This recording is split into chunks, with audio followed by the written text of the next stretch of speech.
Big Bike Channel ကိုစဉ်းစားမပြအားပေးနေတဲ့မိတ်ဆွေအပေါင်းအသင်းပေါ်လာရောင်းရင်းများအားလုံးပဲမင်္ဂလာပါဗျာကျွန်တော်အခုဆက်လက်ပြီးတော့တင်ဆက်ပေးခြင်းတဲ့အကြောင်းအရာလေးကတော့ Sport Bike အကြောင်းလေးပဲဖြစ်ပါတယ်ကဲအစီအစဉ်လေးကိုမတင်ဆက်ခင်ပါတော့ကျွန်တော်တို့ရဲ့ထုံးစံတိုင်းကျွန်တော်တို့ရဲ့ Big Bike Channel လေးကို Like and Subscribe လုပ်ပေးဖို့အတွက်ရင်တော့တောင်းဆိုချင်ပါတယ်ဗျာကဲစလိုက်အောင်ဗျာမော်တော်ဆိုင်ကယ်စီးနှင်းခြင်းကစိတ်လှုပ်ရှားမှုများနဲ့အသစ်အတွေ့အကြုံများကိုပေးစွမ်းနိုင်တဲ့အရာတစ်ခုဖြစ်ပါတယ်မော်တော်ဆိုင်ကယ်ဒီဇိုင်းများကလည်းပုံစံအမျိုးမျိုးရှိတဲ့ကဲ့သို့ကျွန်တော်တို့ကလည်းမိမိစိတ်ခံစားချက်နဲ့သက်ဆိုင်တဲ့ဆိုင်ကယ်အမျိုးအစားကိုရွေးချယ်ကြပါတယ်ယခုခါမှာတော့ Big Bike Guide Page ကနေပြီးတော့ဆိုင်ကယ်ချစ်သူများထံလူငယ်များလူလက်ပိုင်းများအကြိုက်ဖြစ်တဲ့အိမ်မက်ဖြစ်တဲ့ Sport Bike ဆိုင်ကယ်အကြောင်းလေးကိုအနည်းငယ်တင်ဆက်ပေးခြင်းတယ်ဗျာပထမဆုံးအနေနဲ့တင်ကအမြန်နှုန်းကိုနှစ်သက်ပြီးတော့အချိန်ပြင်းပြင်းမောင်းနေဖို့အတွက်စိတ်ခံစားချက်ရှိရဆိုရင် Sport Bike အမျိုးအစားတွေကိုရွေးချယ်သင့်ပါတယ်ဒါပေမဲ့တခုတည်းပေးချင်တာတော့ Big Bike ကိုပထမဆုံးချိန်စတင်စီးနှင်းမဲ့ပေါ်လာအတွက်ကတော့မြင်းကောင်းရင်မြင်မာတဲ့ Sport Bike အမျိုးအစားကိုရွေးချယ်ဖို့တော့ကျွန်တော်အကြံမပြုချင်ဘူးဗျ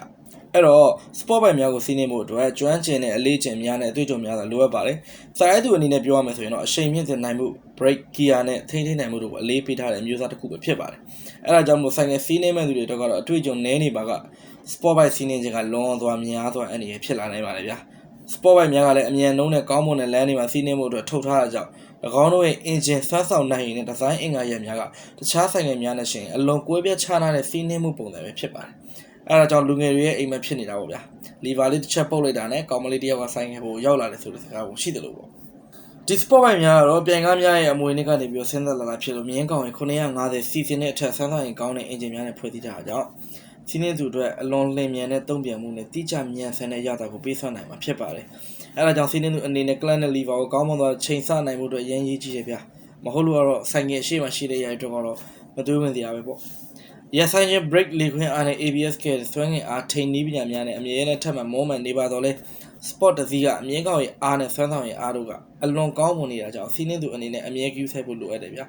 sport bike ဆိုင်ကဆိုင်ကနီးပညာရဲ့အထွတ်အထိပ်ကိုလည်းကိုစားပြုပါတယ်တခါတရံမှာ super sport နဲ့ super bike လို့ရည်ညွှန်းပြီး sport bike တွေကအမြဲပြောင်းလဲတိုးတက်နေပါတယ်စီးနှင်းမှုအနေထားမှာလည်းစီးနှင်းသူရဲ့လက်ကောက်ဝတ်ပေါ်ကိုပခုံးနဲ့ခန္ဓာကိုယ်အလေးချိန်ကများစွာတက်ရောက်ပါတယ်ခေါင်းနေထားကလည်းလေဘင်းကိုဖိအားပေးကြကြောင့်ဆိုင်ငယ်ကို control လုပ်နိုင်ဖို့အတွက်ဦးခေါင်းကိုအပေါ်မြင့်တင်ထားရပါမယ်။တိတ်တော့မလို့ဗျာနော်။ဆိုင်ငယ်စီးနေရမှာလဲခြေထောက်ကိုအနောက်ကိုပစ်ပြီးတော့ဒူးထောက်ပြီးတော့စီးနေရမယ့်ပုံစံဖြစ်ပါတယ်။ဆိုင်ငယ်ကိုအရှိန်မြင့်တင်ပြီးတော့မောင်းနေတဲ့အခါမှာတက်တာတဲ့ခန္ဓာကိုယ်နေဟန်အထားရရှိဖို့အတွက်လေသွင်းမှုအားကိုကာကွယ်ဖို့အတွက်ကဦးခေါင်းကလေကာမှန်နဲ့အောက်မှာထားပါ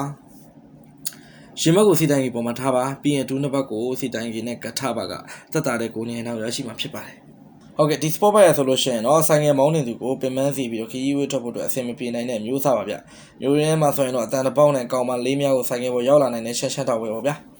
နာမည်ကြီးဆုံး sport bike ထုတ်လုပ်သူတွေကတော့ Suzuki, Honda, Yamaha, Kawasaki, Ducati, Aprilia, BMW နဲ့ KTM တို့ပဲဖြစ်ပါတယ်ဗျ